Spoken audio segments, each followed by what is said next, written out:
morning, Bucknuts. It is Tuesday, September 1st, 2020. I am Dan Rubin. This is the Bucknuts Morning 5 and Change. If it's Tuesday, that can mean only one thing. Duane Long is here. Duane, how goes it? Man, I'm feeling better. I think we might have a season here. I'm least optimistic, so I'm doing good here. The roller coaster ride continues. A report was released yesterday confirming what we already thought, that there was a vote by the Big Ten presidents. The vote was 11-3. Ohio State, Nebraska, and Iowa voted not to postpone the season. The rest voted to postpone the season. Knowing that's confirmed, what's your vibe? Well, I just don't understand why are so many conferences ready to play in the Big Ten, and we can throw the Pac-10 in. Why are they not? What different thing are they seeing that says don't play? I don't get it. I just don't understand the thinking of, we're talking about two conferences. We got the Power Five, and two of those, which means the other three, are saying we're going to play football. The NFL is playing football. The high school. We watched the high school games this weekend. I do not understand the thinking that what data they're basing this on. It just doesn't make any sense to me, Dan. Let me ask you a question here. Why is it Ohio State, Nebraska, and Iowa? Where is Penn State? Where is Michigan? Where is Wisconsin? Minnesota was going to have a great year. Fruit baskets only for Nebraska and Iowa come holiday time. That actually muddies the water that much more. That a couple of schools that the chances they were going to be playing after Thanksgiving are not very good, but they wanted to play.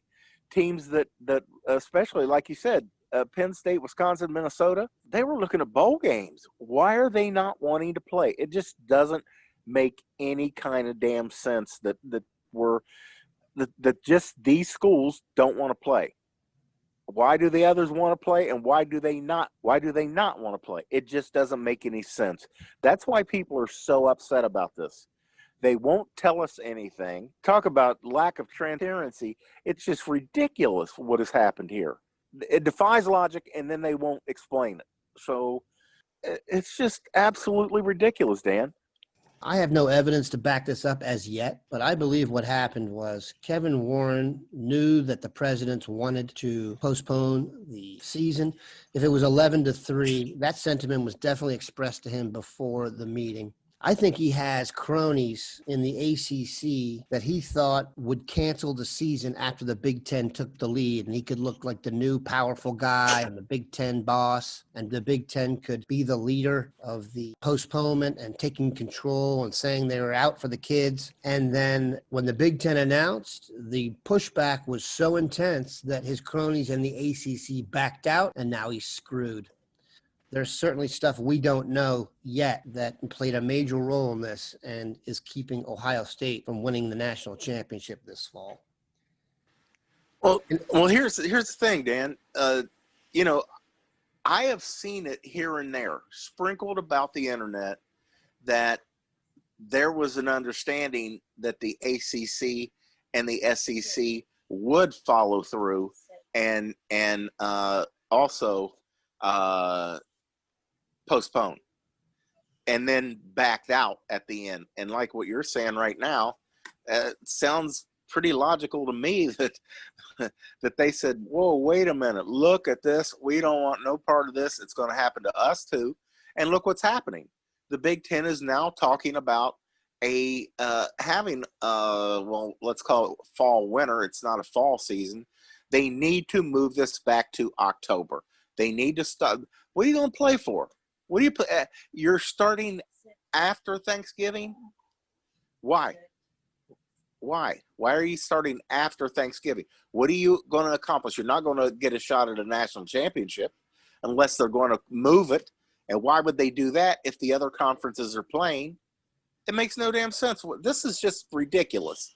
And that's so much about why people are upset about about not having a season, but just this entire thing, it just makes no sense. Just say, be careful confusing conspiracy with incompetence, because I think that's what went on here. Let's talk about another crazy topic and a tragedy averted. Defensive tackle Haskell Garrett is recovering after being shot in the face, a through and through shot to the cheek. I don't even know how that's possible, but certainly a very lucky result to what could have been just an absolute tragedy. Garrett was apparently breaking up an altercation or dispute between a couple on the street that he did not know, and the guy turned and shot him. Just a very scary story, Duane, and almost kind of a miracle that he got through it the way he did. I mean, when you think about getting shot in the face, are you thinking about surviving? No, you don't think about someone surviving a shot to the face. You're thinking it went through the brain. This person is dead.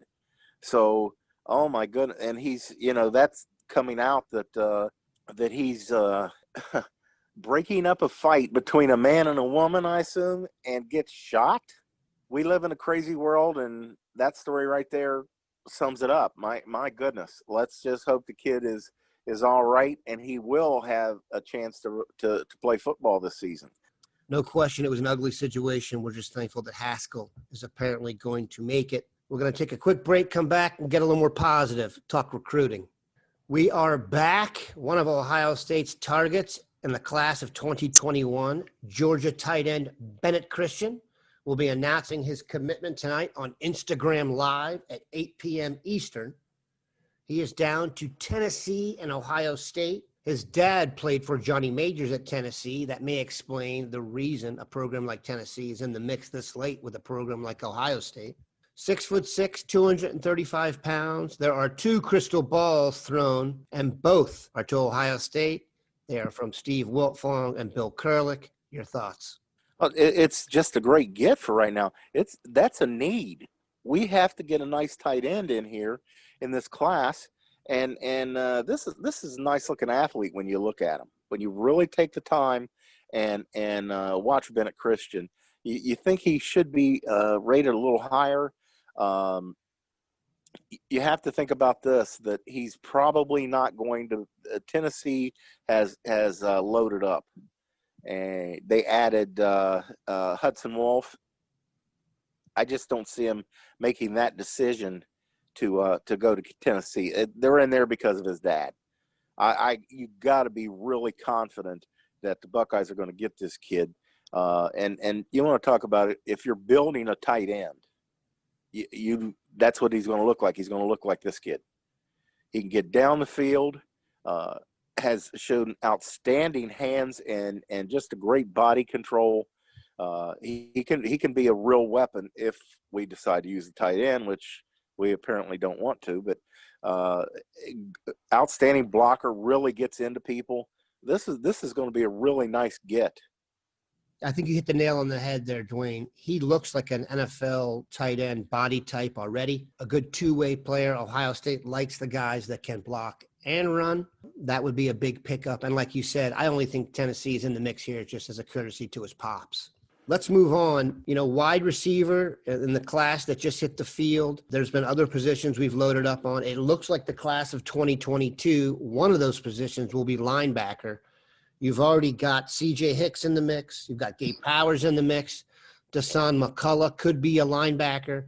And now they are heavily involved in a chase for Jalen Walker, the number 2 linebacker in the country out of North Carolina. He has released a top 10. Ohio State's in it, and this is a guy they are going to chase till the end. We just watched his tape. This is an impressive football player. Oh, my goodness. Pure linebacker. I mean, he's right up there. Powers is rated number 1 linebacker in the class. This kid's number 2, and really they could be 1A and 1B. And he's actually better suited. Powers just might grow into a defensive end. That's the thing about he and McCullough both. They're just such big kids. When you start getting over 6'3", linebackers start. The 6'3" is about where linebackers top out. This kid is just ideal. 6'2", 220 pounds. When you watch his film, he's lined up on the slot receiver in about half the plays. He's out there. The kid can cover. He can run. And when he hits people, they're hit. It's over. They're going down. Just outstanding. He runs great. He's probably more ideal suited for linebacker than Powers is. Powers may end up as a defensive end here, Buckeye Nation.